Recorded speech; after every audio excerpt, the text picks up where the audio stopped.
เก็บกวาดปัดเป่าไปได้บางส่วนละ เดี๋ยวนั่งพักสักแป๊บหนึ่งแม่เหมียวให้กำลังใจหลวงปู่อยู่นี่แม่เหมียวให้กำลังใจหลวงปู่อยู่นี่ใครมาแล้วมาอยู่ด้วยกันนั่นอยู่เดี๋ยวนั่งพักแป๊บหนึ่งก่อนโอ้ยมาจะเล่นก็ขึ้นมาเหมียวอ้อนหลวงปู่ขึ้นมาไหมซับทวีมาใครมาอีกได้เท้าหนวดได้เท้าขาวใหญ่ทวีมานี่หนวดมาไม่มานี่โอ้ยก็ได้เก็บกวาดก็ทำไมเนาะเขียนบูเจ็บนะเล็บยาวซับทวีเล็บยาว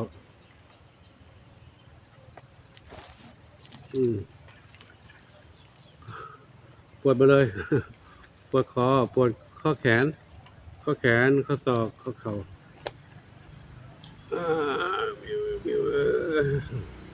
ยังพักแป๊บนะเดี๋ยวไปทำต่อวันนี้โอ้เล่นอะไรกันไม่รู้อ้อนเนี่ยทัศวีอ้อนพี่อ้อนตรงนี้นั่งนี่นะไปดูน้องเท้าหนวดน้องดูพี่มีเท้าหนวดอยู่นี่เท้าหนวดดำหนวดไม่ใช่หรอกเท้าหนวดดำหนวดซับทวีอยู่ตรงนี้อันนี้แพนด้าเท้าขาวใหญ่อันนี้วันนี้ใช้ไม้กวาดบริเวณนี้นะก็ถ่ายให้ทุกท่านได้ชมว่าเป็นไงบ้างงานเป็นไงบ้างงานเรียบร้อยไหมผ่านไหม สะอาดดูหูตาขึ้นไหมใบไม้ที่ร่วงหล่นลงมาก็เก็บรวมไว้ข้างๆนั่นนะตอนนี้เขาเขตระยะเวลาช่วงนี้ห้ามเผาป่าเพราะเดี๋ยวจะเกิดมลพิษเขาเก็บกวาดรวมไว้ก่อนตรงนี้ก่อนนะเดี๋ยวน้องเหมียวอยู่นี่ก่อนนะหลวงปู่ไปดูน้องเล็กในบ้านก่อนน้องเล็กๆกับ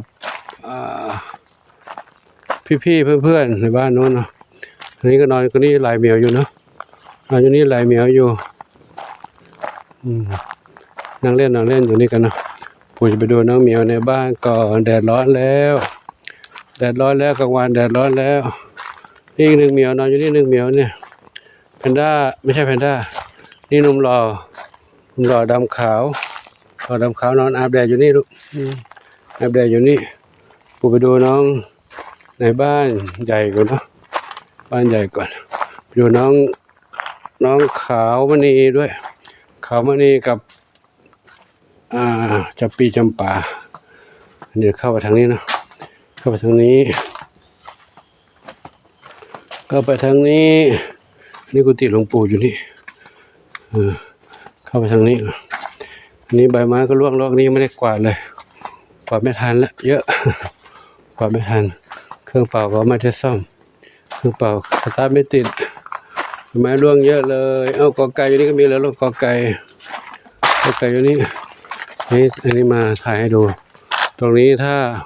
เป็นไปได้ก็จะขยายตัวนี้ขยายตะข่ายนะขยายตะข่ายมาทางนี้เพื่อให้น้องเหมียวได้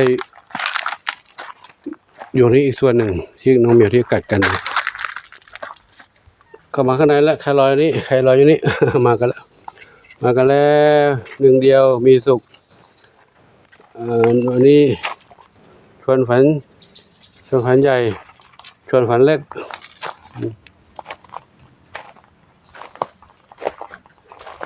นี่น้องดำเล็กหางกวักเดี๋ยวไปดูนี่ก่อนปุยฝ้ายกับน้ำเพชรอยู่ในนี้กับบุญชัย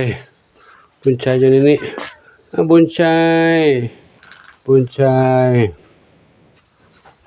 ยฝ้ายเดี๋ยวหลวงปู่ว่าจะให้น้องน้ำเพชรมันอยู่ด้วยเดี๋ยวต้องตรวจดูแผลกันเนาะ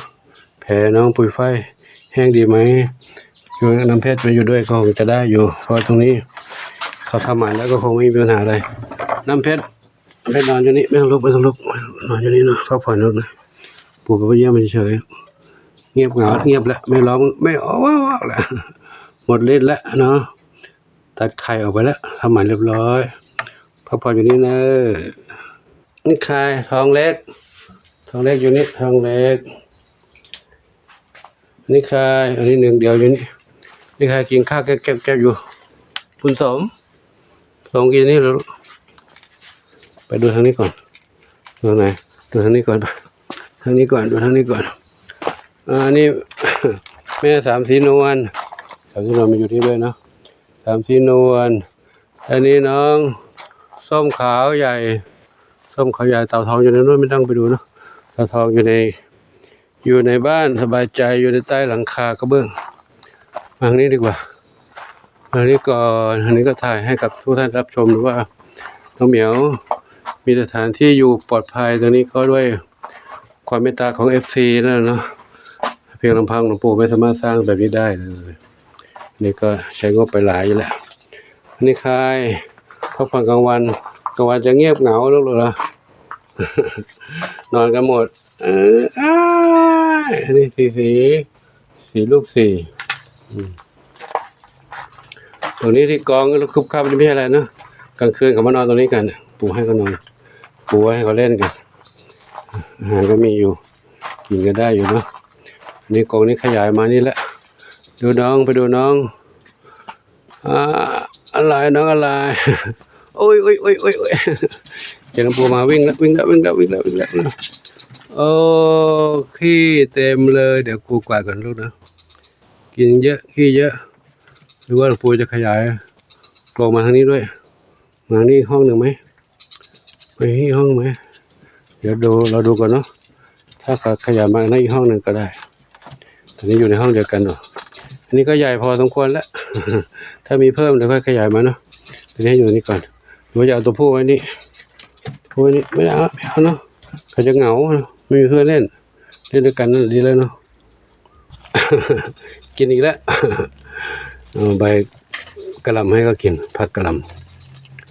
ำดอกอันนี้เอาใบมาให้กินกันใหญ่เลยกินเก่งอ้วนตุ้ยนุ้ยเลยกินเก่งอ้วนตุ้ยนุ้ยเลยเก่งโอ้ยกินเก่งเล่นตัวไม่ให้จับเหรอไม่ให้จับเหรอไม่อุ้มเหรออยู่กับหลวงปู่ห้ามงอแงนะห้ามอ่อนแอนะเนาะห้ามอ่อนแอเนาะอยู่นี้ด้วยความรักด้วยความเมตตา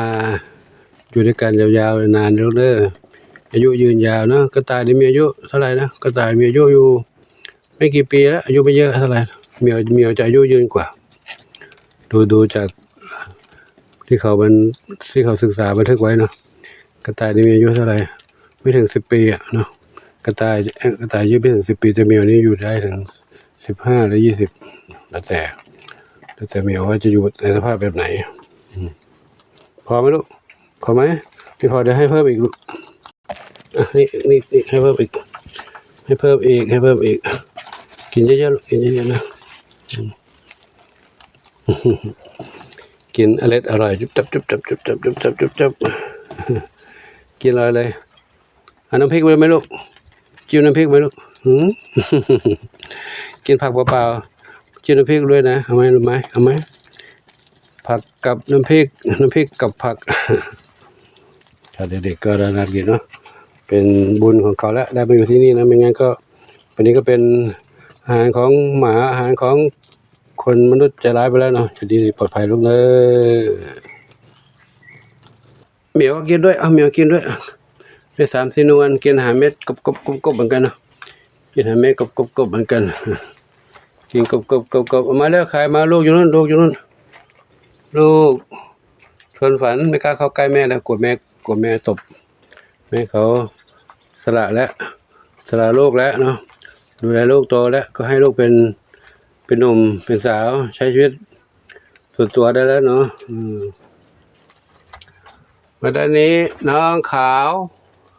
เทาอยู่ตรงนั้นแล้วหนุ่มไปไหนล่ะไม่ใช่หนุ่มสิ ไม่ใช่หนุ่มสาวเหมือนกันดำไปไหนลูกอ๋อดำสนิทอยู่นู่น ดำสนิทนอนอยู่ตรงนู้นเขาเท้าอยู่ตรงนี้นะ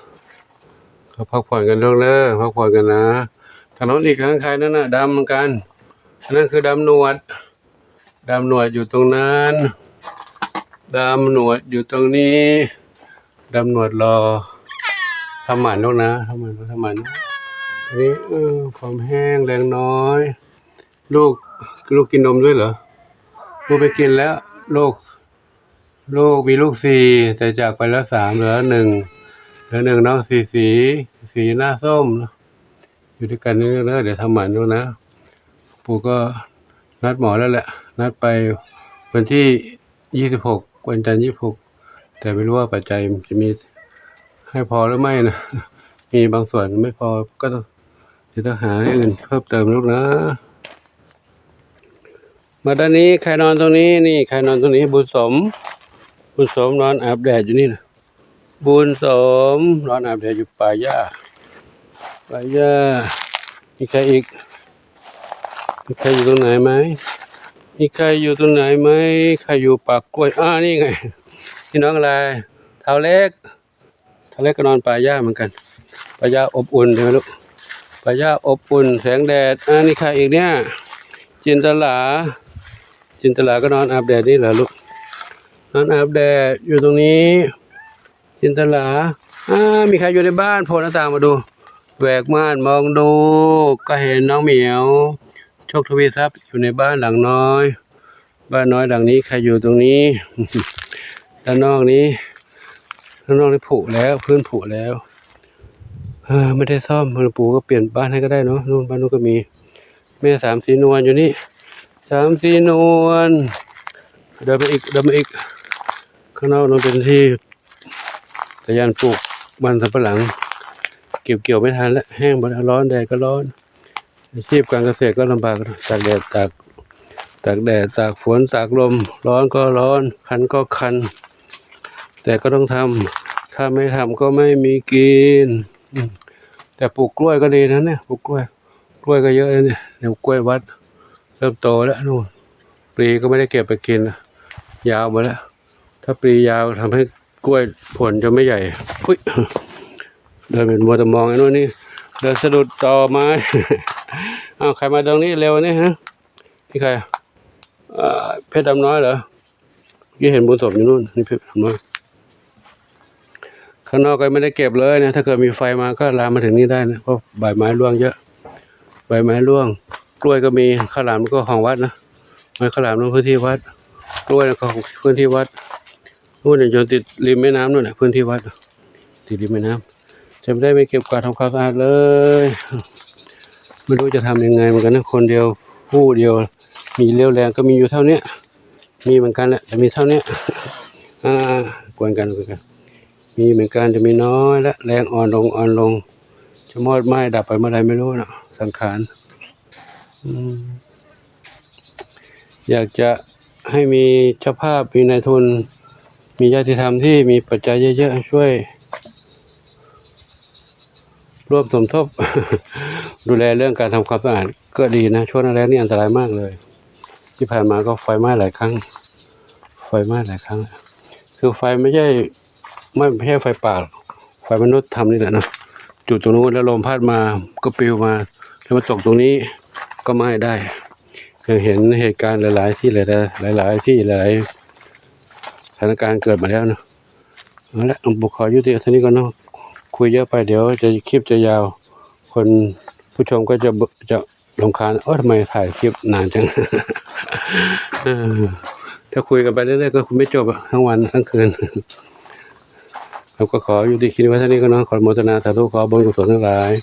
จงเป็นภาระปัจจัยนุนำคำชูให้ทุกคนทุกท่านพบความสุขความเจริญมีความสุขกายสุขใจปรารถนาที่ใดขอได้สมความมุ่งมั่นปรารถนาทั่วกันทุกคนทุกท่านเถิดเอาแวะมาเยี่ยมน้องกระต่ายอีกครั้งนึงโอ้แป๊บเดียวหมดแล้วหลวงปู่เดินไปทางนู้นไม่ถึงเท่าไหร่10 นาทีกลับมาหมดเกลี้ยงเลยกินหมดแล้วไปไว้ที่ไหนกันหมดหลวงไว้ที่ไหนหมดเนี่ยไว้ได้เต็มท้องหมดเลยเหรอ เดือดตะก้านนะใบกินหมดแล้วกับขอโมทนาสาธุอายุวโนสุขังพระลัง กินจนเกลี้ยงเลยโอ้ยกินเก่งมากๆเลยปู่ไปหาใหม่แล้วด้วยหามาใหม่เนาะ